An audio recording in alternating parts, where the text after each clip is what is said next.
Hi friends, అందరు బాగున్నారా? ఇప్పుడు నేను చికెన్ కర్రీ వండుతున్నాను. ఫస్ట్ ఆనియన్స్ వేసుకొని ఫ్రై చేస్తున్నాను. ఇప్పుడు అల్లం వెల్లుల్లి పేస్ట్, కరివేపాకు, పచ్చిమిరపకాయ వేస్తున్నాను. ఆల్రెడీ నేను కుక్కర్లోని చికెన్ పెట్టుకొని బాయిల్ చేస్తున్నాను. అంటే మామూలుగా డైరెక్ట్గా వండుకోవచ్చు.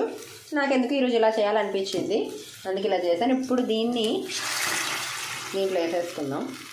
అంటే దీంట్లో ఉప్పు, కారం, పసుపు, అల్లం వెల్లుల్లి పేస్ట్, అలాగే కొంచెం గరం మసాలా వేసి నేను కుక్కర్లో ఒక 4 విజిల్స్ పెట్టేశాను. చాలా బాగుంటుంది. ఇలా కూడా ట్రై చేయండి, నచ్చితే. ఎప్పుడు తింటానులేండి అలాగ పచ్చిది వేసుకొని, ఇలా కూడా వండుకుంటే బాగుంటుందని నేను ఇలా ట్రై చేశాను. ఇప్పుడు దీంట్లో కొంచెం గరం మసాలా వేసుకుందాం, కొంచెం కారం వేసుకుందాం. నచ్చితే వీడియో లైక్ చేయండి, మా ఛానల్ని సబ్స్క్రైబ్ చేసుకోండి please friends. Subscribe my channel. Yummy yummy chicken curry ready. Garam masala వేసుకుంటున్నాను.